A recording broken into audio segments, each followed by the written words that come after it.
ನಮಸ್ಕಾರ. ನಮ್ಮ ಸಮಸ್ತ ವೀಕ್ಷಕರಿಗೆ ರಂಜಾನ್ ಹಬ್ಬದ ಶುಭಾಶಯಗಳು. ಜಿಎಸ್ಪಿಎನ್ ವಾರ್ತೆಗಳಿಗೆ ಸ್ವಾಗತ.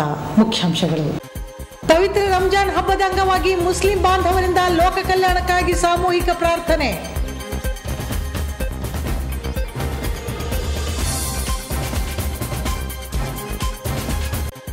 ತಾಲೂಕಿನ ಯುಪಿಎಸ್ಸಿ ಸಾಧಕರಿಗೆ ಪ್ರತಿಭಾ ಪುರಸ್ಕಾರ ಕಾರ್ಯಕ್ರಮ.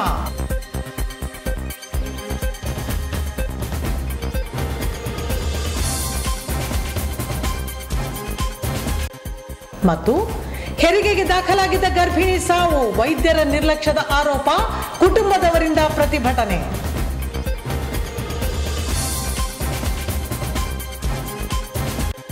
ವಾರ್ತೆಗಳ ವಿವರ. ಗಂಗಾವತಿ ನಗರದ ಸರೋಜ್ ನಗರದಲ್ಲಿ ಮೊಹಮ್ಮದೀಯರ ಪವಿತ್ರ ರಂಜಾನ್ ಹಬ್ಬದ ಅಂಗವಾಗಿ ಲೋಕ ಕಲ್ಯಾಣಕ್ಕಾಗಿ ಸಾಮೂಹಿಕ ಪ್ರಾರ್ಥನೆ ಸಲ್ಲಿಸಲಾಯಿತು.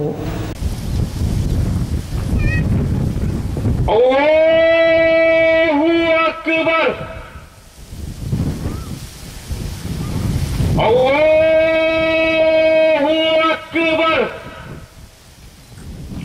रब्बिल आलमीन अर्रहमानिर रहीम इहदिनस सिरातल मुस्तकीम वलज़्ज़ाल्लीन अलम नशरह लक सदरक ववज़अना अन्क विज़रक अल्लज़ी फइन्न मअल उसरि युस्रन इन्न मअल उसरि युस्रा वइज़ा फ़रग़्त फ़ंसब वइला रब्बिक फ़ारग़ब. अल्लाहु अकबर अल्लाहु लिमन हमिदा. अल्लाहु अकबर अल्लाहु अकबर.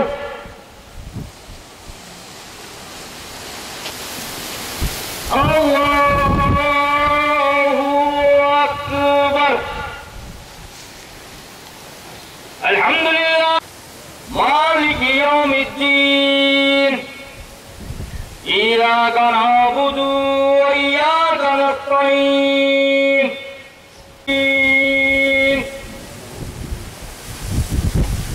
वत्तीन वज़ैतून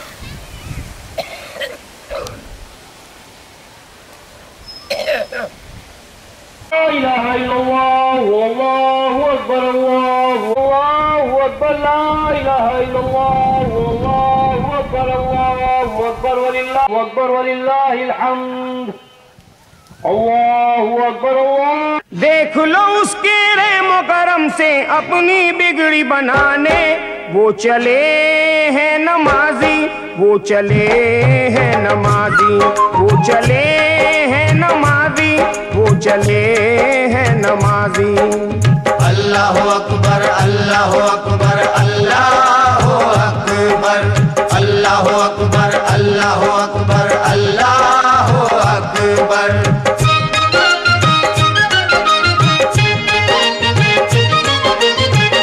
ये है अल्लाह का पैगाम नमाजी के लिए, दोनों आलम में है आराम नमाजी के लिए. शाने रहमत की कसम ऐसी मुबारक है नमाज, कौले आका है मेरी आंखों की ठंडक है नमाज. दीनदारों के लिए नूर का एक ताज है ये, मोमिनों के लिए सच्चाई की मेराज है ये.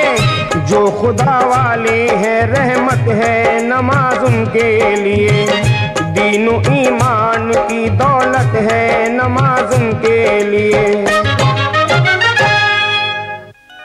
इस हकीकत को समझते हैं शरीयत वाले, ऐसे होते हैं खुदा वाले सदाकत वाले. पेशे इलाही सजदा करके अपनी शान बढ़ाने, वो चले हैं नमाजी, वो चले हैं नमाजी, वो चले हैं नमाजी, वो चले हैं नमाजी. अल्लाहु अकबर अल्लाहु अकबर अल्लाहु अकबर अल्लाहु अकबर अल्लाहु अकबर अल्लाहु अकबर।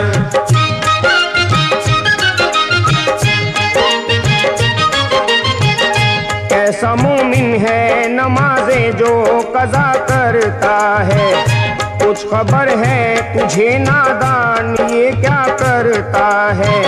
अपने अल्लाह से मुँह इसलिए मोड़ा तूने, ना समझ क्यों रहे तौहीद को छोड़ा तूने।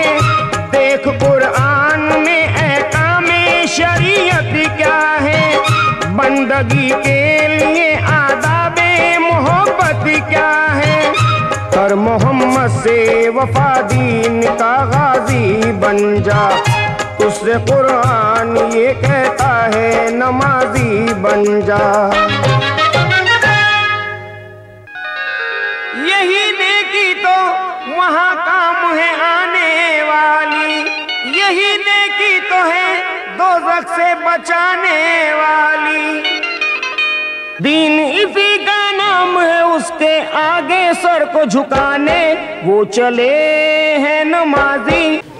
ಇವತ್ತು ಈ ಪವಿತ್ರವಾದಂಥ ರಂಜಾನ್ ಹಬ್ಬ ಇವತ್ತೇನು ಮುಸಲ್ಮಾನರು ಮಳೆ ಕೊಡ್ರಿ, ಒಳ್ಳೆ ಬೆಳೆ ಕೊಡ್ರಿ ನಮ್ಮ ದೇಶಕ್ಕೆ ಅಂತೇಳಿ ಪ್ರಾರ್ಥನೆ ಮಾಡೋದು, ಇದು ಎಲ್ಲ ವರ್ಗದವ್ರಿಗೆ ಧರ್ಮದವ್ರಿಗೆ ಮೀಸಲಾಗ್ತಕ್ಕಂಥದ್ದು.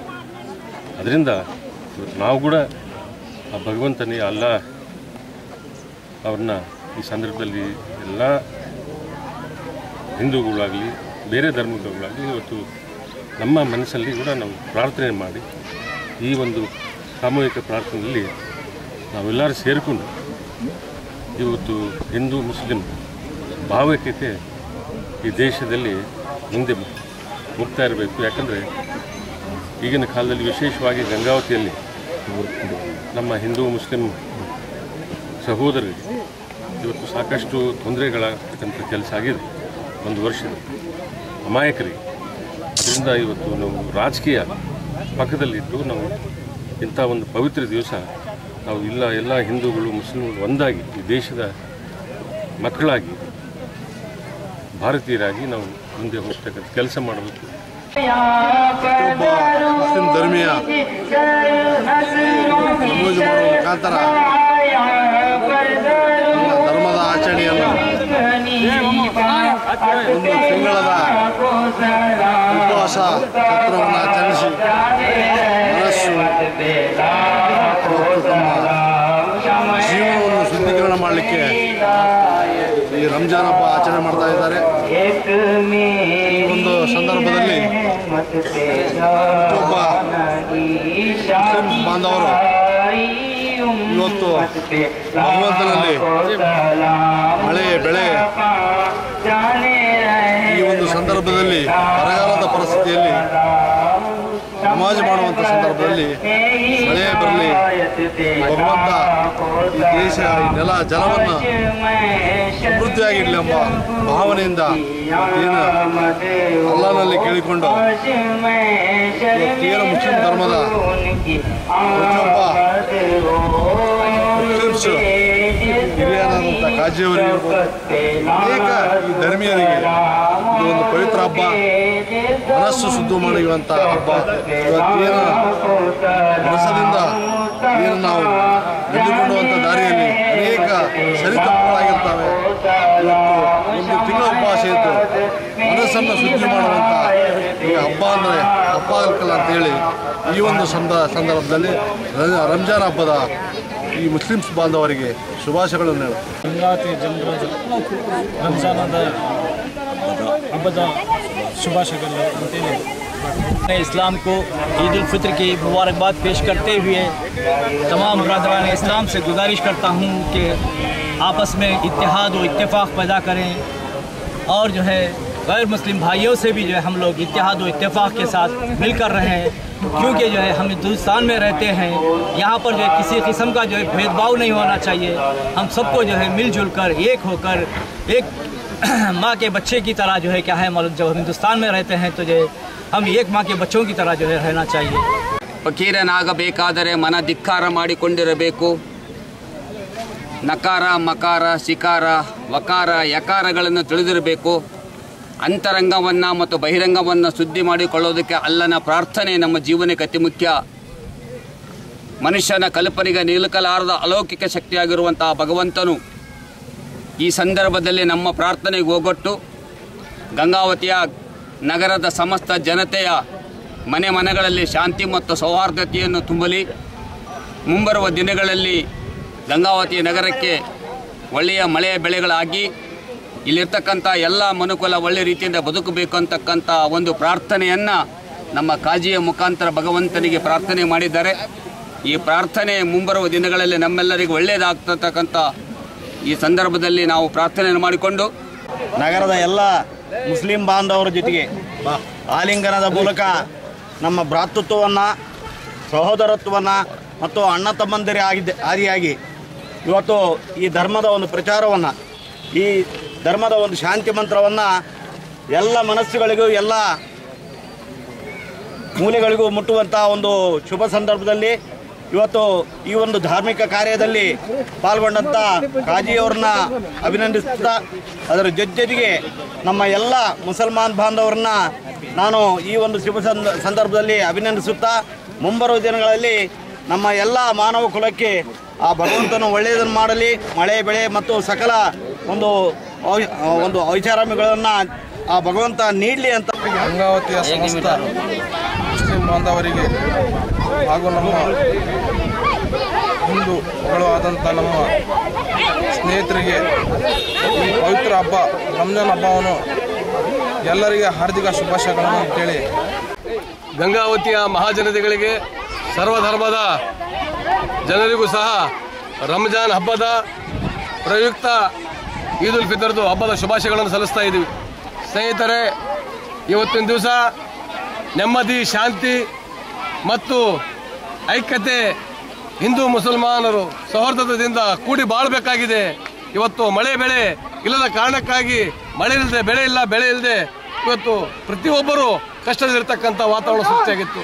ಈ ಅಲ್ಲನಲ್ಲಿ ನಮ್ಮ ಖಾಜಿಯವರ ನೇತೃತ್ವದಲ್ಲಿ ಇಲ್ಲಿ ಸೊರಜ ನಗರದಾಗ ಸೇರಿರ್ತಕ್ಕಂಥ ಎಲ್ಲ ಮುಸಲ್ಮಾನರು ಸೇರಿ ಪ್ರಾರ್ಥನೆ ಮಾಡಿದ್ದು, ಇಡೀ ಭಾರತ ದೇಶ ಇರತಕ್ಕಂಥ ಸಮಸ್ತ ಮುಸಲ್ಮಾನರು ಪ್ರಾರ್ಥನೆ ಮಾಡಿದ್ದು ಈ ದೇಶದಲ್ಲಿ ಒಳ್ಳೆ ಮಳೆ ಆಗಲಿ ಬೆಳೆ ಆಗಲಿ ಎಂಬ ಭಾವನೆಯಿಂದ ಸ್ನೇಹಿತರೆ ನಾವೇನು ಇಲ್ಲಿ ಸೇರಿದ್ದೀವಿ, ಪ್ರಾರ್ಥನೆ ಮಾಡಿದ್ದೀವಿ.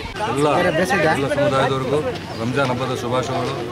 ಇವತ್ತು HG ರಾಮುಲು ಅವರ ಜಾಗದಲ್ಲಿ ಸಾಮೂಹಿಕ ಪ್ರಾರ್ಥನೆ ಇವತ್ತು ಮಾಡಿದ್ದೀವಿ. तमाम मुसलमान भाइयों को ईद उल फितर की मुबारकबाद देते हुए और सारे कौम के लीडरों को, सारे मज़हब के भाइयों को, सारे लोगों को तहे दिल से शुक्रिया अदा करते हुए तमाम लोगों को ईद उल फितर की मुबारकबाद देता हूँ. ಗಂಗಾವತಿ ನಗರದ ಶ್ರೀ ಚನ್ನಬಸವ ಸ್ವಾಮಿ ಕಲ್ಯಾಣ ಮಂಟಪದಲ್ಲಿ ಅಖಿಲ ಭಾರತ ವೀರಶೈವ ಮಹಾಸಭಾದ ತಾಲೂಕಾ ಘಟಕದ ವತಿಯಿಂದ ಪ್ರತಿಭಾವಂತ ವಿದ್ಯಾರ್ಥಿಗಳಿಗೆ ಪ್ರತಿಭಾ ಪುರಸ್ಕಾರ ಕಾರ್ಯಕ್ರಮ ನಡೆಯಿತು.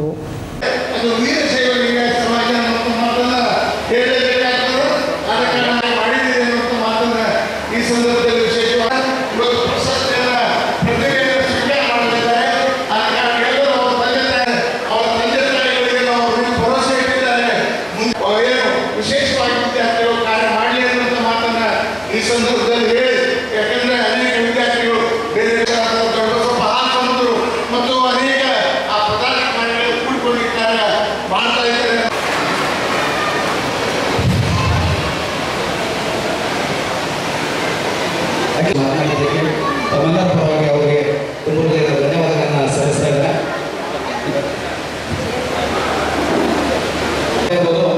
ಅಖಿಲ ಭಾರತ ವೀರಶೈವ ಮಹಾಸಭಾ ಪ್ರತಿಭಾ ಪುರಸ್ಕಾರ ಅಂತ ಈ ವರ್ಷದ ಜನ್ಮದಿನೋತ್ಸವವನ್ನು ಆಚರಿಸ್ತಾ ಇದ್ದಾರೆ. ಪೂಜ್ಯ ಆನಗರ ಸ್ವಾಮಿಗಳು ಶಿವಯೋಗ ಮಂದಿರವನ್ನು ಸ್ಥಾಪನೆ ಮಾಡೋದ್ರ ಜೊತೆಗೇನೆ ಸಂಗೀತ ಕ್ಷೇತ್ರದಕ್ಕಂತ ಎಸ್ ಶಿವರಾಮಗೌಡರು ಕಾರ್ಯಕ್ರಮನ ಉದ್ದೇಶಿಸಿ ಮಾತನಾಡಬೇಕಂತ ಕೇಳ್ಕೊತಾ ಇದ್ದೀವಿ.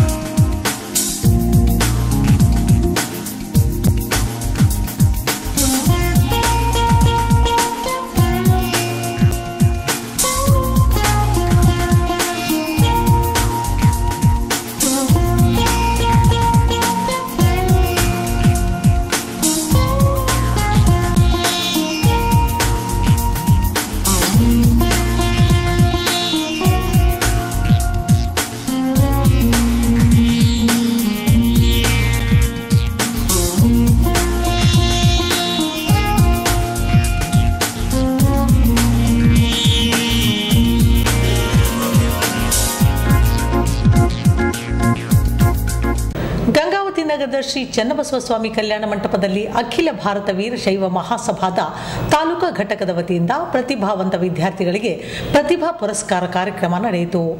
2016-17ನೇ ಸಾಲಿನ SSLC ಮತ್ತು PUC ಪರೀಕ್ಷೆಗಳಲ್ಲಿ 85% ಹಾಗೂ ಅದಕ್ಕಿಂತ ಹೆಚ್ಚಿನ ಅಂಕ ಪಡೆದು ಪಾಸಾದ ಮತ್ತು ಶಿಕ್ಷಣ ಕ್ಷೇತ್ರದಲ್ಲಿ ಉನ್ನತ ಸ್ಥಾನ ಪಡೆದು ಸಮಾಜಕ್ಕೆ ಕೀರ್ತಿ ತಂದ ವೀರಶೈವ ವಿದ್ಯಾರ್ಥಿಗಳನ್ನು ಸನ್ಮಾನಿಸಲಾಯಿತು. ಈ ವೇಳೆ ಕಲ್ಮಠದ ಡಾಕ್ಟರ್ ಕೊಟ್ಟೂರು ಮಹಾಸ್ವಾಮಿಗಳು, ಮಾಜಿ ಶಾಸಕ ಪರನಾಮನವಳ್ಳಿ, ಮಾಜಿ ಸಂಸದ ಶಿವರಾಮೇಗೌಡ, ಅಖಿಲ ಭಾರತ ವೀರಶೈವ ಮಹಾಸಭಾದ ತಾಲೂಕಾ ಅಧ್ಯಕ್ಷ ದೊಡ್ಡಬಸಪ್ಪ ಹಾಲಸಮುದ್ರ, ಬಿಜೆಪಿ ಜಿಲ್ಲಾಧ್ಯಕ್ಷರಾದ ಸಿಂಗ್ನಾಳ್ ವಿರೂಪಾಕ್ಷಪ್ಪ, ಪ್ರಮುಖರಾದ H ಗಿರೇಗೌಡ, ಸಿಂಗ್ನಾಳ್ ಸುರೇಶ್, ತಿಪ್ಪೇರುದ್ರಸ್ವಾಮಿ, HM ಮಂಜುನಾಥ ಸ್ವಾಮಿ, AK ಮಹೇಶ್, K ಆನಂದ್ ಸೇರಿದಂತೆ ಇನ್ನಿತರರು ಪಾಲ್ಗೊಂಡಿದ್ದರು. ಬಹಳ ಸಂತೋಷದಿಂದ ಒಬ್ಬ ಸಮಾಜದ ಅಧ್ಯಕ್ಷನಾಗಿ ಹೇಳುವುದಂದ್ರೆ ನಿಜವಾಗಿ ಅಂದ್ರೆ ಇವತ್ತು ಕೊಪ್ಪಳ ಜಿಲ್ಲೆಯ ಅದರಲ್ಲೂ ಗಂಗಾವತಿಯ ಇಬ್ಬರು ವಿದ್ಯಾರ್ಥಿಗಳು IAS ಪರೀಕ್ಷೆಯಲ್ಲಿ ಪಾಸ್ ಆಗಿರುವುದು ನಮಗೊಂದು ದೊಡ್ಡ ಸಂತೋಷ ಉಂಟು ಮಾಡಿದೆ ಅನ್ನುವಂಥ ಮಾತನ್ನು ಹೇಳಬೇಕಾಗ್ತದೆ. ಯಾಕಂದ್ರೆ ಒಂದು ಕಾಲದಲ್ಲಿ ನಾವು ಕೇಳ್ತಾ ಇದ್ವಿ ಏನಂದ್ರೆ ಸ್ಟೇಟ್ನಲ್ಲಿ ಕರ್ನಾಟಕ ರಾಜ್ಯಕ್ಕೆ ಒಬ್ಬರು ಇಬ್ಬರು IAS ಪಾಸ್ ಆಗ್ತಾ ಇದ್ರು. ಆದರೆ ಒಂದು ವಿಶೇಷವಾಗಿ ಗಂಗಾವತಿ ತಾಲೂಕಿನಲ್ಲಿ ಇಬ್ಬರು ವಿದ್ಯಾರ್ಥಿಗಳು ಪಾಸ್ ಆಗೋದ್ರ ಮುಖಾಂತರ ನಮ್ಮ ಮುಂದಿನ ಯುವ ಪೀಳಿಗೆಗೆ ಒಂದು ಮಾದರಿಯಾಗಿದ್ದಾರೆ ಅನ್ನುವಂಥ ಮಾತನ್ನು ಈ ಸಂದರ್ಭದಲ್ಲಿ ಹೇಳಬೇಕಾಗ್ತದೆ. ಅವರು ಸಹಿತ ಇವತ್ತು ಆಗಮಿಸಿ ಪ್ರತಿಭೆ ಏನು ನಮ್ಮ ಸನ್ಮಾನವನ್ನು ಸ್ವೀಕರಿಸಲಿದ್ದಾರೆ. ಜೊತೆಗೆ ಒಂದು ಮಾತನ್ನು ಇವತ್ತು ವೀರಶೈವ ಲಿಂಗಾಯತ ಸಮಾಜದ ಬಗ್ಗೆ ಇವತ್ತು ಅಖಿಲ ಭಾರತ ವೀರಶೈವ ಮಹಾಸಭೆ ವಿಶೇಷವಾಗಿ ನೋಡ್ರಿ ಎಂಥ ಪವಿತ್ರವಾದಂಥ ದಿನ ಅಂದರೆ ಪೂಜ್ಯರಾದಂಥ ಏನು ನಮ್ಮ ಸಮಾಜದ ಸಂಸ್ಥಾಪಕ ಅಧ್ಯಕ್ಷರಾದಂಥ ಪೂಜ್ಯರಾದ ಡಾಕ್ಟರ್ ಹಾನಗಲ್ ಕುಮಾರ್ ಮಹಾಸ್ವಾಮಿಗಳ ಒಂದು 150ನೇ ಹುಟ್ಟುಹಬ್ಬ ಗಂಗಾವತಿ ತಾಲೂಕಿಗೆ ಈ ಒಂದು ಶ್ರೇಯಸ್ಸು ಬರುತ್ತೆ ಅಂತಕ್ಕಂಥ ಮಾತನ್ನು ಹೇಳಬೇಕಾಗುತ್ತೆ. IAS ನಲ್ಲಿ 2 ಹಾಗೆ ಒಟ್ಟಾರೆ 4 ಸ್ಥಾನಗಳನ್ನ ಕರ್ನಾಟಕ ರಾಜ್ಯದಲ್ಲಿ ವೀರಶೈವದವರು ಪಡಿತಕ್ಕಂಥದ್ದು ನಮಗೆ ಹೆಮ್ಮೆಯ ಕೆಲಸ ಆಗಿದೆ ಎಂಬ ಮಾತನ್ನು ನಾವು ಈ ಸಂದರ್ಭದಲ್ಲಿ ಹೇಳಬೇಕಾಗುತ್ತೆ. ಬಹಳಷ್ಟು ಕಡೆ ನಾವು ಒಂದು ಮಾತನ್ನು ಹೇಳ್ತಾ ಇದ್ದೀವಿ, ನಮ್ಮ ಮಕ್ಕಳಿಗೆ ಆಸ್ತಿ ಮಾಡುವ ಮೊದಲು ಶಿಕ್ಷಣವನ್ನು ಕೊಡಿ ಅಂತಕ್ಕಂಥ ಮಾತನ್ನು ಹೇಳ್ತೀವಿ. ಒಂದು ಕಡೆ ಬುದ್ಧ ಹೇಳ್ತಾನೆ, ಕೇವಲ ಮಕ್ಕಳಿಗೆ ಶಿಕ್ಷಣವನ್ನು ಕೊಡುವುದರ ಜೊತೆಗೆ ಅವರಿಗೆ ಕೇವಲ ಆಸ್ತಿ ಮಾಡುವ ದಾರಿಯನ್ನು ತೋರಿಸ್ತೇನೆ, ಅವರಿಗೆ ಹಿರಿಯರಿಗೆ ಗೌರವಿಸುವ, ಹಿರಿಯರನ್ನ ಪ್ರೀತಿಸುವ, ಹಿರಿಯರನ್ನ ಸಲುಹುವ ಶಕ್ತಿಯನ್ನು ಕೊಡ್ತಕ್ಕಂಥ ವಾತಾವರಣವನ್ನು ನಾವು ನಿರ್ಮಾಣವನ್ನು ಮಾಡಬೇಕು ಅಂತಕ್ಕಂಥ ಮಾತುಗಳನ್ನು ಕೂಡ ಒಂದು ಕಡೆ ಬುದ್ಧ ಹೇಳ್ತಾನೆ. ಸಮಾಜದ ಜನರನ್ನ ಅನುಭವವನ್ನು ಬೆಳೆಸಿ ಎಲ್ಲ ಕಾಯಕವನ್ನು ಕೊಟ್ಟು, ಎಲ್ಲರಿಗೆ ಕಾಯಕವನ್ನು ಕೊಟ್ಟು, ಮಡಿವಾಳರಿಗೆ ಕೊಟ್ಟು, ಮಡಿವಾಳ ಮಾಡ್ತಿದ್ದೀಲ್ವ ಅನೇಕ ಜನರಿಗೆ ಅಪ್ಪಣ್ಣ ಇದೆಲ್ಲ ಜನರಿಗೆ ಒಂದೊಂದು ಕಾಯಕವನ್ನು ಕೊಟ್ಟು ಒಂದು ಮಾತನ್ನು ನೆನಪು ಮಾಡ್ಕೊಳ್ಬೇಕಾಗ್ತದೆ. ಆದರೆ ಬಸವಣ್ಣವರು ಕಣ್ಣಿದ್ದವರಿಗೆ ಈ ಕೆಲಸವನ್ನು ಕೊಟ್ಟು ವಿನ ಕಣ್ಣಿಲ್ಲದವರಿಗೆ ಈ ಕೆಲಸವನ್ನು ಕೊಡಲಿಲ್ಲ. ಬಹುಶಃ ಯಾರು ಕಣ್ಣಿಲ್ಲದವರು ಮಹಾಜನ ಶ್ರೀಮಂತರಾಗಿಲ್ಲ. ಆದರೆ ಕಣ್ಣಿಲ್ಲದವರಿಗೆ ಕಾಯಕ ಕೊಟ್ಟವರು ಯಾರಂದ್ರೆ 20ನೇ ಶತಮಾನದಲ್ಲಿ ಪ್ರಾರಂಭದಲ್ಲಿ ಕೆಲಸ ಕೊಟ್ಟವರು ಹಾನಗಲ್ ಕುಮಾರ ಸ್ವಾಮಿಗಳು. ಪಂಚಾಂಗ ಗವಾಯಿಗಳನ್ನ ಕಾಡಶೆಟ್ಟಿನ ಹಳ್ಳಿಯಲ್ಲಿ ಇರ್ತಕ್ಕಂಥ ಗಂಗೆಯನ್ನ ಕರ್ಕೊಂಡು ಅವರಿಗೆ ಆಗಿನ ಕಾಲದಲ್ಲಿ ನೀಲಕಂಠ ಭೂವ ಅಂತ ತಿಳ್ಕೊಂಡು ಪ್ರತ್ಯೇಕವಾಗಿ 80 ರೂಪಾಯಿ ಪಗಾರ, ಬಹುಶಃ ಆಗಿನ ಕಾಲದಲ್ಲಿ 80 ರೂಪಾಯಿ ಪಗಾರವನ್ನು ನೀಡಿ ಪಂಚಾಂಗ ಗವಾಯಿಗಳನ್ನು ತಯಾರು ಮಾಡಿದರು. ಬಹುಶಃ ಇವತ್ತ ಎಲ್ಲೋ ಬಸ್ ಸ್ಟ್ಯಾಂಡಲ್ಲೋ ಎಲ್ಲೋ ರೈಲ್ವೆ ಸ್ಟೇಷನ್ನಲ್ಲೋ ಭಿಕ್ಷೆ ಬಿಡ್ತಕ್ಕಂಥ ಕಣ್ಣಿಲ್ಲದವರಿಗೆ ಇವತ್ತು ಏನಾದರೂ ಒಂದು ಗಾಳಿ ತೋರಿಸೋರು ಯಾರು ಅಂತಂದ್ರೆ ಅದು ಹಾನಗಲ್ ಕುಮಾರ ಸ್ವಾಮಿ ಅಂತ ಹೇಳ್ತಾರೆ. ಗಂಗಾವತಿ ನಗರದ ಈದ್ಗಾ ಮೈದಾನದಲ್ಲಿ ಮಹಮ್ಮದೀಯರ ಪವಿತ್ರ ರಂಜಾನ್ ಹಬ್ಬದ ಅಂಗವಾಗಿ ಲೋಕ ಕಲ್ಯಾಣಕ್ಕಾಗಿ ಸಾಮೂಹಿಕ ಪ್ರಾರ್ಥನೆ ಸಲ್ಲಿಸಲಾಯಿತು. देख लो उसके रहमो करम से अपनी बिगड़ी बनाने, वो चले हैं नमाजी, वो चले हैं नमाजी, वो चले हैं नमाजी, वो चले हैं नमाजी. अल्लाह अकबर अल्लाह अकबर अल्लाह अकबर अल्लाह अकबर अल्लाह अकबर अल्लाह अकबर.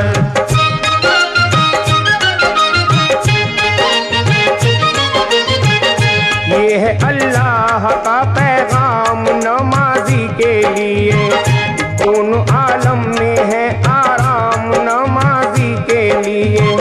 शान रहमत की कसम ऐसी मुबारक कौले आका है मेरी आंखों की ठंडक है नमाज, दीनदारों के लिए नूर का एक ताज है ये, मोमिनों के लिए सच्चाई की मेराज है ये, जो खुदा वाले हैं रहमत है नमाज उनके लिए, दीनो ईमान की दौलत है नमाज उनके लिए।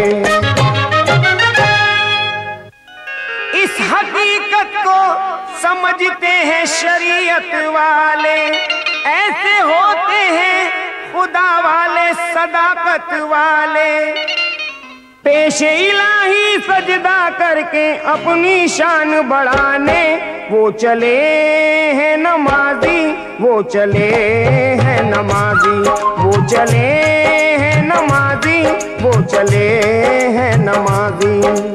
अल्लाह अकबर अल्लाह अकबर अल्लाह अकबर अल्लाह अकबर अल्लाह अकबर अल्लाह अकबर।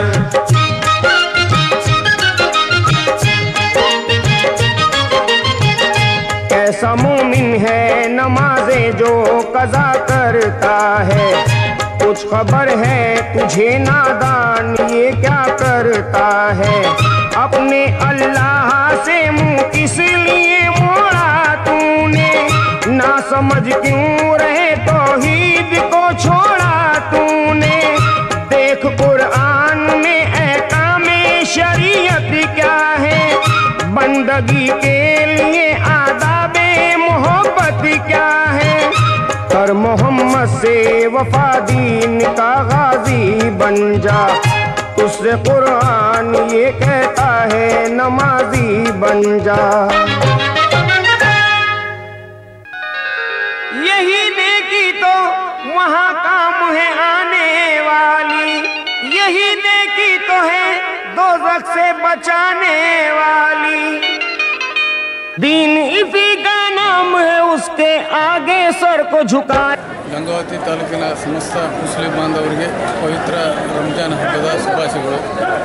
ಈ ಒಂದು ತಿಂಗಳ ರಂಜಾನ್ ಉಪವಾಸ ಆಚರಣೆ ಮಾಡಿ ಈ ದಿನ ಏನು ರಂಜಾನ ಈ ಹಬ್ಬವನ್ನು ಆಚರಿಸಿದ್ದಾರೆ, ಇದು ಎಲ್ಲ ಸಮಸ್ತ ಸಹೋದರ ಭಾರತದಿಂದ ಆಚರಿಸಿ ಈ ಒಂದು ಹಬ್ಬವನ್ನು ಅತಿ ವಿಜೃಂಭಣೆಯಿಂದ ಆಚರಿಸಬೇಕಾಗಿ ಎಲ್ಲರಿಗೆ ವಂದನೆ ಹೇಳುತ್ತಾ ಮತ್ತೊಮ್ಮೆ ನಾಡಿ ಈ ತಾಲೂಕಿನ ಎಲ್ಲ ಬಾಂಧವರಿಗೆ ಪವಿತ್ರ ರಂಜಾನ್ ಹಬ್ಬದ ಶುಭಾಶಯಗಳು। ಗಂಗಾವತಿ ನಗರದ ಶ್ರೀ ಚನ್ನಬಸವ ಸ್ವಾಮಿ ಕಲ್ಯಾಣ ಮಂಟಪದಲ್ಲಿ ಯುಪಿಎಸ್ಸಿ ಪರೀಕ್ಷೆಯಲ್ಲಿ ಸಾಧನೆಗೈದ ವಿದ್ಯಾರ್ಥಿಗಳಿಗೆ ಪ್ರತಿಭಾ ಪುರಸ್ಕಾರ ಕಾರ್ಯಕ್ರಮ ನಡೆಯಿತು।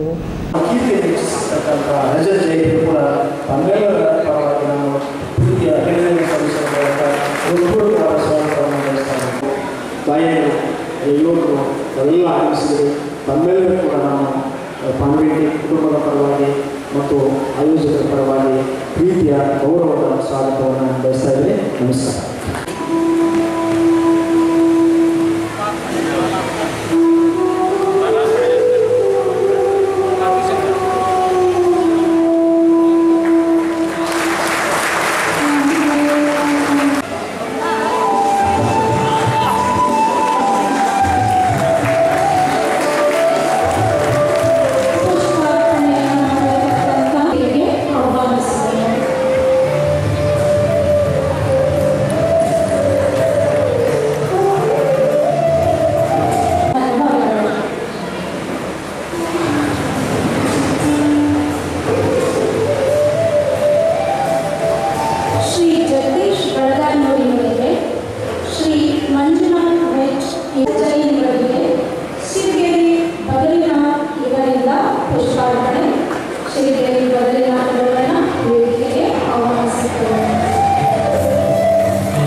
ಪರಿಸರ, ಸತ್ಸಂಕಲ್ಪ ಮತ್ತು ಸತತ ಪ್ರಯತ್ನಗಳು ಮನುಷ್ಯನ ಸಾಧನೆಗೆ ಪೂರಕ ಮಾರ್ಗಗಳಾಗಿವೆ ಎಂದು ಕೊಪ್ಪಳ ಅಭಿನವ ಗವಿಸಿದ್ದೇಶ್ವರ ಮಹಾಸ್ವಾಮಿಗಳು ಹೇಳಿದರು।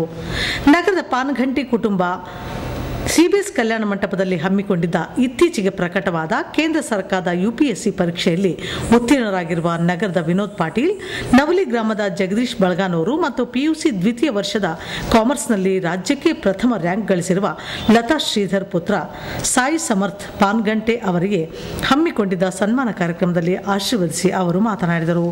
ಈ ವೇಳೆ ಮಾಜಿ ಸಂಸದ ಶಿವರಾಮೇಗೌಡ, ಮಾಜಿ ಶಾಸಕ ಪರಮನವಳ್ಳಿ ಸೇರಿದಂತೆ ನಗರದ ಗಣ್ಯರು, ಉದ್ಯಮಿಗಳು, ಶಿಕ್ಷಣ ಪ್ರೇಮಿಗಳು ಹಾಗೂ ಪಾನ್ಘಂಟಿ ಕುಟುಂಬ ಸದಸ್ಯರು ಉಪಸ್ಥಿತರಿದ್ದರು.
ಕಲ್ಲೂರು ಶಿಲೆ ಆಗಬೇಕಂದ್ರೆ ಅದನ್ನು ಮಾಡಿದಂಥ ಶಿಲ್ಪಿಗೆ ಮುಖ್ಯ ಪಾತ್ರವಾಗಿರುತ್ತೆ. ಆ ಕಲ್ಲಿನೇ ಇರೋದಿಲ್ಲ.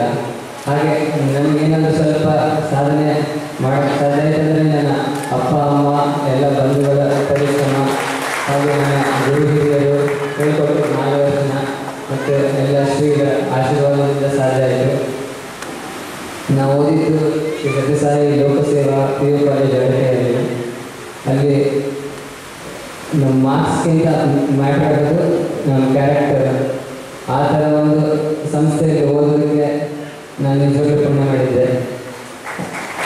ಅಲ್ಲಿ ದಿನನಿತ್ಯ ಬರೀ ಓದಲ್ಲ, ಬೇರೆ ಎಲ್ಲ ಸಾಂಸ್ಕೃತಿಕ ಕಾರ್ಯಕ್ರಮಗಳು, ಆಟ ಪಾಠ ಎಲ್ಲ ಒಟ್ಟೊಟ್ಟಿಗೆ ಇತ್ತು. ದಿನ ಬೆಳಗ್ಗೆ ಪ್ರೇಯರ್, ಇದರಿಂದಲೇ ನಮ್ಮ ದಿನ ಸ್ಟಾರ್ಟ್ ಆಗ್ತಿತ್ತು. ದೊಡ್ಡ ಬೆಂಬಲನೇ ಇದೆ. ಅಂದರೆ ನನ್ನ ತಾಯಿ, ತಂಗಿ, ನನ್ನ ದೊಡ್ಡಪ್ಪ ದೊಡ್ಡಮ್ಮ ಅವರೆಲ್ಲ ಜೊತೆ ಮತ್ತು ನನ್ನ ಸ್ನೇಹಿತರಾಗಿರ್ಬೋದು, ಶಿಕ್ಷಕರಾಗಿರ್ಬೋದು, ಅವ್ರ ಬೆಂಬಲ ಇದ್ದರೆ ನಾನು ಇದ್ದೀನಿ ಅಂತ ಹೇಳೋಕ್ಕೆ ಇಷ್ಟಪಡ್ತೀನಿ. ಇದರಿಂದ ಇಲ್ಲದೇ ಇದ್ದರೆ ನಾನು ಈ ಸ್ಟೇಜ್ ಮೇಲೆ ಇರೋಕ್ಕೆ ಸಾಧ್ಯ ಆಗ್ತಿದ್ದಿಲ್ಲ.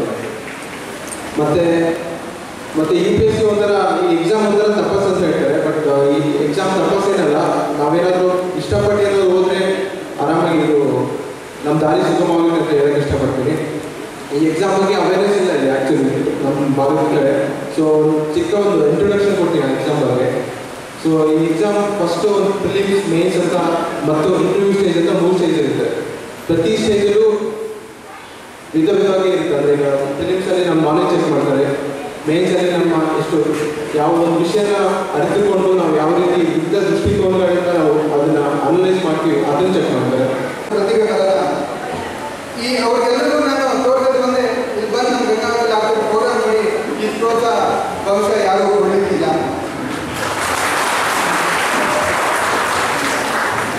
ಅದ್ರ ಜೊತೆಗೆ ನಾನು ನಿಮ್ಮನ್ನೆಲ್ಲ ಕೇಳ್ಕೊಂಡು ಒಂದು ಚಿಕ್ಕ ವಿನಂತಿ ಏನಂದರೆ, ಈ ಪ್ರೋತ್ಸಾಹ ನಮ್ಮ ದೇಶದಲ್ಲಿ ಜನರಲ್ ಆಗಿ ಎಜುಕೇಷನ್ ಇದ್ದೇ ಇದೆ, ಮತ್ತು ಕ್ರಿಕೆಟ್ ಇದೆ, ಬೇರೆ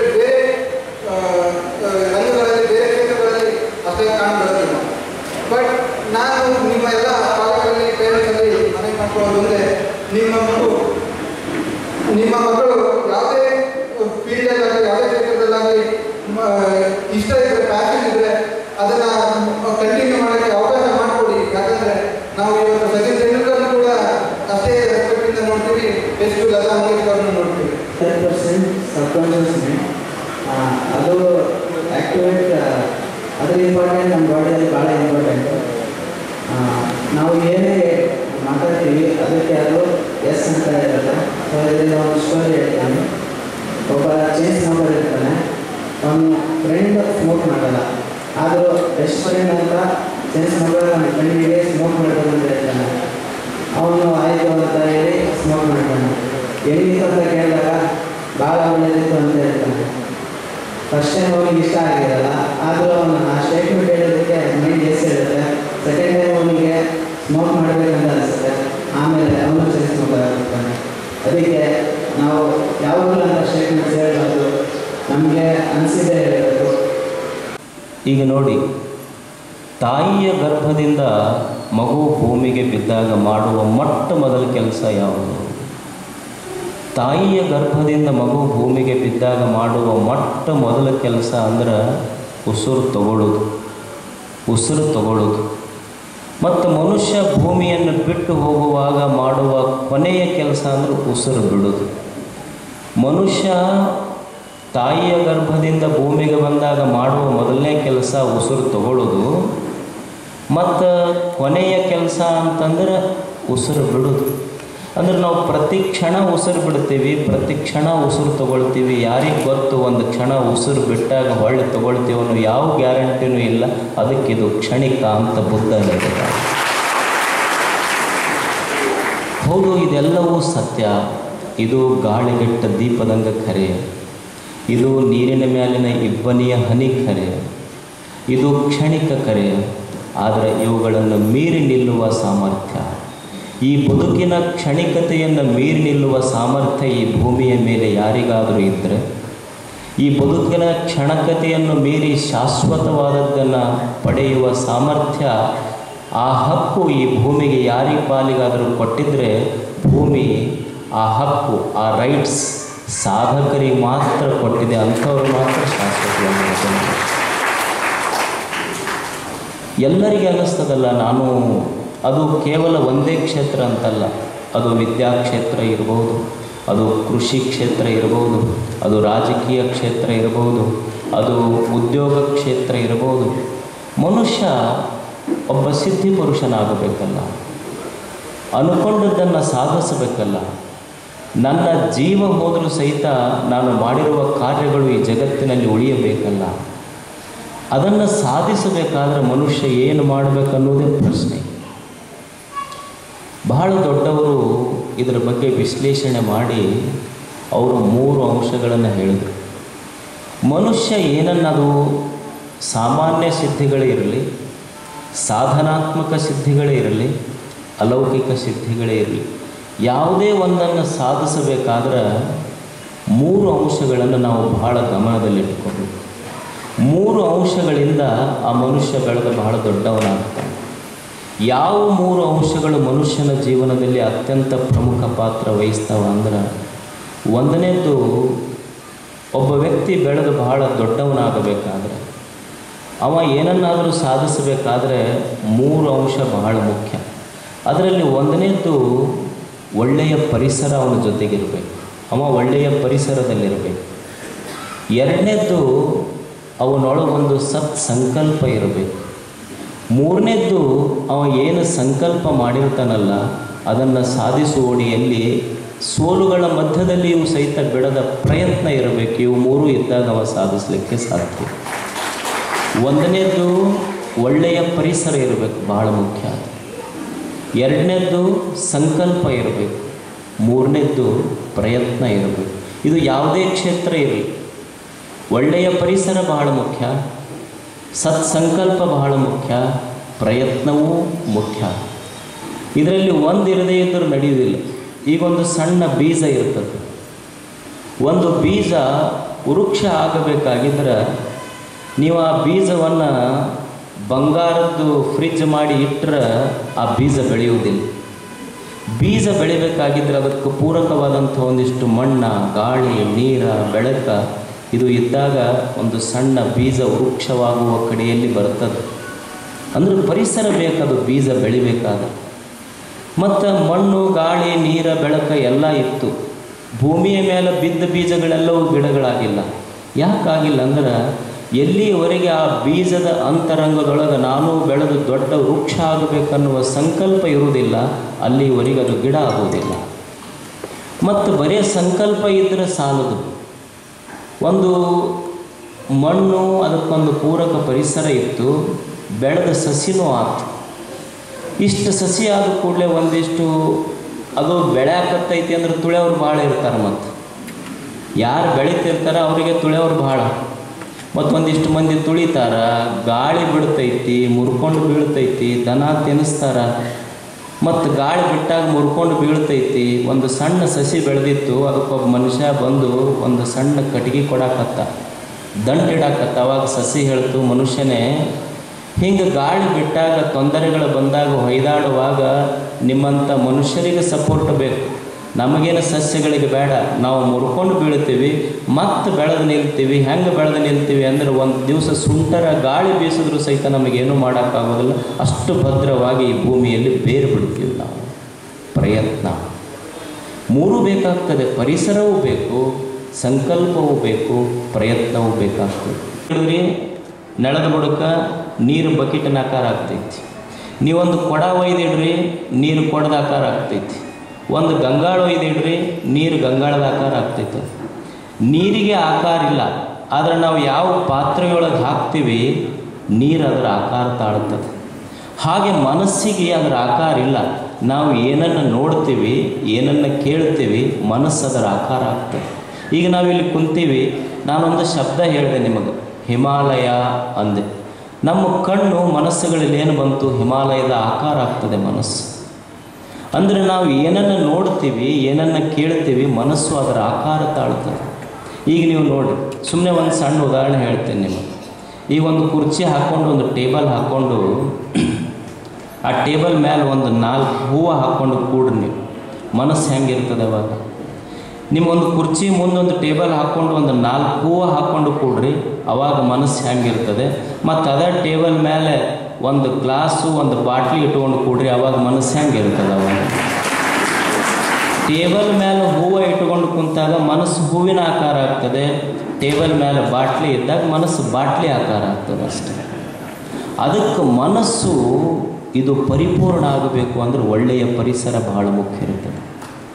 ನೀವು 12ನೇ ಶತಮಾನ ಇತ್ತು, ಕಲ್ಯಾಣ ಯಾಕೆ ನಿರ್ಮಾಣ ಆಗಿತ್ತು ಅಂದ್ರೆ ಕಲ್ಯಾಣದೊಳಗೆ ಬಸವಣ್ಣ ಪರಿಸರ ನಿರ್ಮಾಣ ಮಾಡಿತ್ತು. ಆ ಪರಿಸರ ಕಲ್ಯಾಣವನ್ನು ನಿರ್ಮಾಣ ಮಾಡಿತ್ತು. ಏನೂ ಇರಲಿಲ್ಲ, ಅವರೇನು ಬಹಳ ದೊಡ್ಡ ಶ್ರೀಮಂತರು ಇರಲಿಲ್ಲ.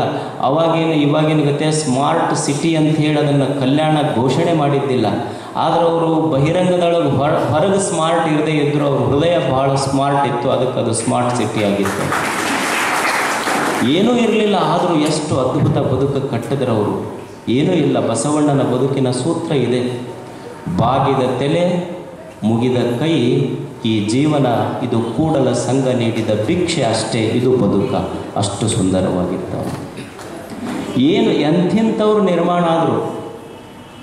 ಬಹಳ ಒಂದು ಸಣ್ಣ ಉದಾಹರಣೆ ಹೇಳ್ತೇನೆ. ಪರಿಸರ ಮನುಷ್ಯನನ್ನು ಹೆಂಗೆ ನಿರ್ಮಾಣ ಮಾಡ್ತದೆ.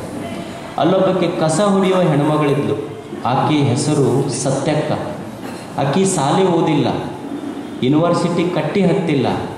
ಆಕೆ ಒಂದು ಸುಂದರವಾದ ವಚನ ಬರೀತಾಳೆ.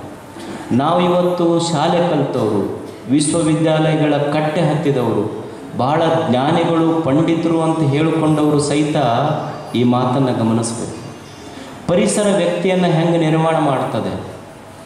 ಬಸವಣ್ಣನ ಪರಿಸರ ಸಾಲಿ ಕಲಿಯದೇ ಇರುವಂಥ ಒಬ್ಬ ಕಸ ಹೊಡೆಯುವ ಹೆಣ್ಮಗಳು, ಮುನ್ಸಿಪಾಲ್ಟಿಯಲ್ಲಿ ಕಸ ಹೊಡಿತಾರಲ್ಲ ಅಂಥ ಹೆಣ್ಮಗಳೊಂದು ಮಾತು ಬರೀತಾಳೆ. ಆಕೆ ಅಂತಾಳೆ, ಆಕೆ ಎಷ್ಟು ಪ್ರಾಮಾಣಿಕವಾಗಿದ್ಲು ಅಂದ್ರೆ ಬೆಳಗ್ಗೆದ್ದು ಕಸ ಹೊಡೆಯುವಾಗ ಹುಡುಗರಾಡುವಾಗ ಒಂದು ಬಂಗಾರ ಸಾಮಾನು ಬಿದ್ದಿರಬಹುದು, ಯಾರ್ದೋ ರೊಕ್ಕ ಬಿದ್ದಿರಬಹುದು.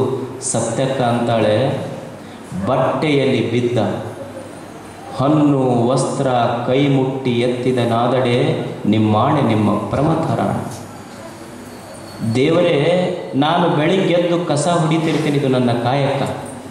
ನಾನು ಕಸ ಹೊಡೆಯುವಾಗ ಯಾರ್ದೋ ಮನೆಯೊಳಗಿನ ಮಕ್ಕಳು ಆಡುವಾಗ ಅವ್ರದ್ದೊಂದು ಕಾಲ್ಗಡಗ ಅಥವಾ ಒಂದು ಬಂಗಾರ ಚೈನ ಅಥವಾ ಯಾರ್ದೋ ಒಂದು ದುಡ್ಡು ಬಿದ್ದಿದ್ದು ನಾ ಕಸ ಹೊಡೆಯುವಾಗ ಕಸಬರಿಗೆ ಮುಟ್ಟೇನೆ ಹೊರತು ಇನ್ನೊಬ್ಬರು ದುಡ್ಡು ಮುಟ್ಟಿದ್ರೆ ಭಗವಂತ ನೀನು ನಾಣೆ ಅಂತಾಳೆ. ಇದು ಕಾರಣ ನೀವಿಕ್ಕಿದ ಭಿಕ್ಷೆಯೊಳಗಿಪ್ಪೆನಾಗಿ ಅಳಿಮನವ ಮಾಡಿ ಸಣ್ಣ ಮನಸ್ಸು ಮಾಡಿ ಪರರ ದ್ರವ್ಯಕ್ಕೆ ಆಶೆ ಮಾಡಿದನಾದಡೆ. ಅಳಿಮನವ ಮಾಡಿ ಪರರ ದ್ರವ್ಯಕ್ಕಾಶ ಮಾಡಿದನಾದಡೆ ಶಂಭು ಜಕ್ಕೇಶ್ವರ ದೇವರೇ, ನೀನಾಗಲೇ ಎದ್ದು ಎನ್ನನ್ನು ನರಕದಲ್ಲಿ ಎದ್ದಿ ನೀನೆದ್ದು ಹೋಗ ಶಂಭು ಜಕ್ಕೇಶ್ವರ. ನನಗೆ ಇನ್ನೊಬ್ಬರು ದುಡ್ಡು ಮುಟ್ಟಿದ್ನಿ ಅಂದ್ರೆ ನನಗೆ ನರಕದೊಳಗೆ ಹಾಕಿ ನೀವು ಹೋಗು ಅಂತ. ಸಾಲಿ ಕಲ್ತಿಲ್ಲ, ಆದರೆ ಒಬ್ಬ ದೊಡ್ಡ ವ್ಯಕ್ತಿಯನ್ನು ನಿರ್ಮಾಣ ಮಾಡಿದ್ದು ಯಾವುದು ಅಂದ್ರೆ ಪರಿಸರ ನಿರ್ಮಾಣ ಮಾಡಿದ್ದು. ಅದಕ್ಕೆ ಮನುಷ್ಯ ಏನಾದರೂ ಸಾಧಿಸಬೇಕಾಗಿತ್ತು ಅಂದ್ರೆ ಒಳ್ಳೆಯ ಪರಿಸರ ನಮಗೆ ಬಹಳ ಮುಖ್ಯ ಇರ್ತದೆ. ಯಾವ ರೀತಿಯೊಳಗೆ ಪರಿಸರ ಇರ್ತದೆ ನಮ್ಮ ಮನಸ್ಸು ಆ ರೂಪ ತಾಳ್ತದೆ. ಅದಕ್ಕೆ ನಮ್ಮ ಹಿಂದಿನ ಹಿರಿಯರೆಲ್ಲರೂ ಹೇಳ್ಕೊಂಡು ಬಂದಿದ್ದು ಮೊದಲು ಒಳ್ಳೆಯ ಪರಿಸರ ನೋಡ್ಕೋಪ್ಪ. ಒಳ್ಳೆಯ ಪರಿಸರ ಒಳ್ಳೆಯ ಮನುಷ್ಯನಲ್ಲಿ ನಿರ್ಮಾಣ ಮಾಡಿ. ಪರಿಸರ ಪೂರಕ ಇತ್ತು ಬದುಕು ಪೂರಕ ಆಗ್ತದೆ, ಪರಿಸರ ಮಾರಕ ಇತ್ತು ಬದುಕು ಕೆಟ್ಟು ಹೋಗ್ತದೆ. ಹೆರಿಗೆಗೆಂದು ದಾಖಲಾಗಿದ್ದ ಗರ್ಭಿಣಿ ಸೇರಿ ಹೊಟ್ಟೆಯಲ್ಲಿರುವ ಮಗು ಮೃತಪಟ್ಟಿರುವ ಘಟನೆ ನಗರದ ಖಾಸಗಿ ಆಸ್ಪತ್ರೆಯಲ್ಲಿ ನಡೆದಿದೆ. ಹೆರಿಗೆಗೆಂದು ದಾಖಲಾಗಿದ್ದ ಗರ್ಭಿಣಿ ಸೇರಿ ಹೊಟ್ಟೆಯಲ್ಲಿನ ಮಗು ಮೃತಪಟ್ಟಿರುವ ಘಟನೆ ನಗರದ ಖಾಸಗಿ ಆಸ್ಪತ್ರೆಯಲ್ಲಿ ಜರುಗಿದೆ. ಘಟನೆಗೆ ವೈದ್ಯರ ನಿರ್ಲಕ್ಷ್ಯವೇ ಕಾರಣವೆಂದು ಸಂಬಂಧಿಕರು ಆಕ್ರೋಶ ವ್ಯಕ್ತಪಡಿಸಿ ವೈದ್ಯರ ವಿರುದ್ಧ ಕಾನೂನು ಕ್ರಮ ಕೈಗೊಳ್ಳುವಂತೆ ಪ್ರತಿಭಟನೆ ನಡೆಸಿದರು. ನಗರದ ಗುಂಡಮ್ಮ ಕ್ಯಾಂಪಿನ ನಿವಾಸಿ 35 ವರ್ಷದ ಜರೀನಾ ಬೇಗಂ ಖಾಸಗಿ ಆಸ್ಪತ್ರೆಗೆ ದಾಖಲಾಗಿದ್ದಾಳೆ. ಚಿಕಿತ್ಸೆ ನೀಡುತ್ತಿದ್ದಂತೆಯೇ ಗರ್ಭಿಣಿ ಮಹಿಳೆ ಮೃತಪಟ್ಟಿದ್ದಾಳೆ. ವಿಷಯ ತಿಳಿದ ಮಹಿಳೆಯ ಸಂಬಂಧಿಕರು ಆಸ್ಪತ್ರೆಗೆ ಆಗಮಿಸಿ ಮಹಿಳೆಗೆ ಈಗಾಗಲೇ 3 ಬಾರಿ ಸಹಜ ಹೆರಿಗೆ ಆಗಿದೆ. ಆದರೆ ಈ ಹೆರಿಗೆಯಲ್ಲಿ ವೈದ್ಯರು ನಿರ್ಲಕ್ಷ್ಯ ಮಾಡಿದ್ದರಿಂದ ತಾಯಿ ಮತ್ತು ಹೊಟ್ಟೆಯಲ್ಲಿರುವ ಮಗು ಮೃತಪಟ್ಟಿದೆ. ಹಣದ ಆಸೆಗೆ ವೈದ್ಯರು ಚಿಕಿತ್ಸೆ ನೀಡುವಲ್ಲಿ ವಿಳಂಬ ಮಾಡಿದ್ದಾರೆ. 100 ಜನ ಪ್ರತಿಭಟನೆ ನಡೆಸಿ ಆಕ್ರೋಶ ವ್ಯಕ್ತಪಡಿಸಿದರು. ಸ್ಥಳಕ್ಕೆ ಆಗಮಿಸಿದ ಪೊಲೀಸರು ಜನರ ಪ್ರತಿಭಟನೆ ನಿಯಂತ್ರಣಕ್ಕೆ ಹರಸಾಹಸ ಪಟ್ಟರಲ್ಲದೆ ಕೆಲ ಹೊತ್ತು ಗಂಭೀರ ವಾತಾವರಣ ನಿರ್ಮಾಣವಾಗಿತ್ತು. ಈ ಕುರಿತು ವೈದ್ಯರು ಮಾತನಾಡಿ, ಹೆರಿಗೆ ಸಮಯದಲ್ಲಿ ಹಿಮೋಗ್ಲೋಬಿನ್ ಕಡಿಮೆಯಾಗಿ ಗರ್ಭಿಣಿ ಸಾವನ್ನಪ್ಪಿದ್ದಾಳೆ. ಎಲ್ಲ ರೀತಿಯ ಚಿಕಿತ್ಸೆ ನೀಡಿದರೂ ಫಲಕಾರಿಯಾಗಿಲ್ಲ ಎಂದು ಸ್ಪಷ್ಟನೆ ನೀಡಿದರು. ಆದರೆ ವೈದ್ಯರ ನಿರ್ಲಕ್ಷ್ಯವಿದ್ದು ಕಾನೂನು ರೀತಿ ಕ್ರಮ ಕೈಗೊಳ್ಳುವಂತೆ ಮಹಿಳೆ ಸಂಬಂಧಿಕರು ದೂರು ನೀಡಿದ್ದಾರೆ. GSPN news Gangavathi. ಏನೇನಿದ್ದಲ್ಲ ಹೊಟ್ಟೆನಿದೆ ತಂದಿರ್ಕೊಂಡು ಬಂದೀವಿ. ಎಲ್ಲ ಇವ್ರು ಪರೀಕ್ಷೆ ಮಾಡಿದ್ರು, ನಾರ್ಮಲ್ ಆಗ್ತದೆ. 3 ನಾರ್ಮಲ್ ಆಗ್ಯಾವ್ರಿ. ಇದು ಫಸ್ಟ್ ಡೆಲಿವರಿ ಅಲ್ಲ, ಹಿಂಗೆ ಆಗಾಕ 3 ನಾರ್ಮಲ್, ಇದು ನಾರ್ಮಲ್ ಆಗ್ತದೆ. ನೀವು 1 ತಾಸು ಕುತ್ಕೊಂಡ್ರಿ ಅಂತ 3 ಗಂಟೆಗೆ ಕರ್ಕೊಂಡು ಹೋದ್ರು. 3 ಗಂಟೆಗೆ ಕರ್ಕೊಂಡು ಹೋಗಿ 4 ಇದು ಆಗ್ಬಿಡ್ತು. 1 ತಾಸಿನಾಗ ಆ ಹೆಣ್ಮಗಳು ಜೀವ ತಗೊಂಡು ತಣ್ಣಗಾಗಾಡ್ರಿ, ನಾವು ಏನು ಮಾಡೋದಾಗೋದಿಲ್ಲ ಅಂತ ಬಂದು ಹೇಳಿದ್ರು. ಜೀವ ಡಬ್ ಅಂತ ನಮಗೆ ಹಾರ್ಟ್ ಐತೆ, ಲಟ್ ಅಂತ ಹೋಗ್ಬಿಡು, ನಾವು ಸತ್ರ ಬರೋಲ್ಲ, ಮಕ್ಕಳಿಗೆ ಇರ್ಬೇಕು. ಕಾರಣ ಅಂದರೆ ಇವು ನರ್ಸ್ಗಳು, ಒಳಗೆ ಸಿಸ್ಟರ್ಸ್ಗಳು, ಡಾಕ್ಟರ್ಗಳು ಅವ್ರು ಇದ್ದೂ ಅನಾಸ್ತಿ ಅವ್ರ ಎದುರಿಗೆ ಜೀವ ತಗೊಂಡಾರ. 2 ಜೀವನ ಏನ್ರಿ ಅವ್ರ ಮನಸ್ಸು ಮಾಡಿದ್ರೆ ಉಳಿಸ್ಕೊಂತಿದ್ರು ಸರ್. ಅದು ನಾರ್ಮಲ್ ಆಗ ಡೆಲಿವರಿ. ಯಾಕಂದ್ರೆ ನಾರ್ಮಲ್ ಆದ್ರೆ 5,000 ಬರ್ತದೆ, ಸಿದ್ರಿನಾದ್ರೆ 50,000 ಬರ್ತದೆ. ಅವ್ರದೆಲ್ಲ ಖರ್ಚುಂಟು. ಇದರಂತೆ ಬಡವ್ರದ್ದು ರೊಕ್ಕ ಹಿಂಡಕತ್ತಾರ. ಈಗ ಮನೆ ಭೂಮಿ ಆಸ್ತಿ ಇದ್ರೆ ಏನನ್ನ ಮಾಡಿ ಕೊಡ್ತಾನ. ಈಗ ಮನೆ ಇಲ್ಲ ಭೂಮಿ ಇಲ್ಲ ಅಂದ್ರೆ ಬಡವ ಏನ್ ಮಾಡಿ ಕೊಡ್ತಾನ ಹೇಳ್ರಿ? ಜೀವ ಏನೋ ಒತ್ತಿಡ್ಬೇಕಾ? ಜೀವ ಯಾರನ್ನ ಒತ್ತಿಟ್ಕೊಂತಾರ? ಇನ್ನೂ 1 ತಾಸು 2-3 ತಾಸು ಡೆಲಿವರಿ ಆಗಬೇಕು. ಆ್ಯಕ್ಚುಲಿ ನಾವು ನೋಡಿದ್ಮೇಲೆ OPD ಮುಗಿದ್ಮೇಲೆ ಮನೆಗೆ ಹೋಗಿದ್ವಿ. ಮನೆ ಮೇಲಿದೆ ನಮ್ಮದು. ಮನೆಗೆ ಹೋದ್ಮೇಲೆ ಅರೌಂಡ್ 4-4:30 ಕಾಲ್ ಬಂತು, ಪೇಷಂಟ್ ಇಸ್ ಗ್ಯಾಸ್ಪಿಂಗ್ ಅಂತಂದು, ಆರಾಮಿಲ್ಲ ಅಂತಂದು ಬಂತು. ನಾವು ಇಮಿಡಿಯೇಟ್ ಕೆಳಗಡೆ ಬಂದು ನೋಡಿದ್ವಿ. ಪೇಷಂಟಿಗೆ BP ಇಲ್ಲ, ಪಲ್ಸ್ ಇಲ್ಲ, ಏನಿಲ್ಲ. ಆದ್ರೂ ನಾವು ರಿಸಸಿಟೇಟ್ ಮಾಡಿ ಅಷ್ಟರಾಗಿ ಮತ್ತೆ ದೇವರಾಜ್ ಡಾಕ್ಟ್ರ್ ಅಂತೇಳಿ ಅವರು ಕಾರ್ಡಿಯಾಲಜಿಸ್ಟ್, ಆತನ ಕರೆದು ಇದನ್ನು ಮಾಡಿದ್ವಿ ಅಂತಂದ್ರೆ ಸ್ವಲ್ಪ ರಿವೈವ್ ಮಾಡಿದ್ವಿ. ಬಟ್ ಸೇವ್ ಇದು ಮೋಸ್ಟ್ ಲೈಕ್ಲಿ ವಿತಿನ್ 10 ಮಿನಿಟ್ಸ್ನಾಗ ಎಲ್ಲ ಆಗಿದೆ. ಕೂಸಿನ ಸುತ್ತ ಅದು ಕೆಲವೊಮ್ಮೆ ಏನಾಗ್ತದೆ, ಕುಕ್ಕಸ್ಗಳಿಗೆ ಹೋಗ್ತದೆ. ಅಂದ್ರೆ ಲಂಗ್ಸ್ನಾಗ ಹೋದ್ರೆ ಅವಾಗ ಉಸಿರಾಡಕ್ಕೆ ಸಾಧ್ಯನೇ ಆಗೋದು, ಇಮಿಡಿಯೇಟ್ ಶಾಕಿ ಹೋಗ್ತದೆ. ಅದು ಎಲ್ಲಿ ಆಗ್ತದೆ, ಯಾರಿಗೆ ಆಗ್ತದೆ ಏನು ಹೇಳಕ್ಬಾರ್ದು. 5,000 1 ಪೇಷಂಟಿಗೆ ಆಗಬೇಕು. ನಾನು 15 ವರ್ಷದ service. This is the first case I am seeing. ಕೊನೆಯಲ್ಲಿ ಮತ್ತೊಮ್ಮೆ ಮುಖ್ಯಾಂಶಗಳು. ಪವಿತ್ರ ರಂಜಾನ್ ಹಬ್ಬದ ಅಂಗವಾಗಿ ಮುಸ್ಲಿಂ ಬಾಂಧವರಿಂದ ಲೋಕ ಕಲ್ಯಾಣಕ್ಕಾಗಿ ಸಾಮೂಹಿಕ ಪ್ರಾರ್ಥನೆ.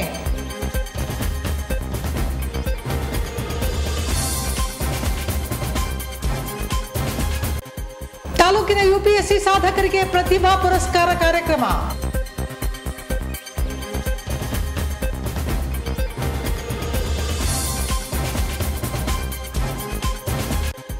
ಮತ್ತು ಹೆರಿಗೆಗೆ ದಾಖಲಾಗಿದ್ದ ಗರ್ಭಿಣಿ ಸಾವು, ವೈದ್ಯರ ನಿರ್ಲಕ್ಷ್ಯದ ಆರೋಪ, ಕುಟುಂಬದವರಿಂದ ಪ್ರತಿಭಟನೆ.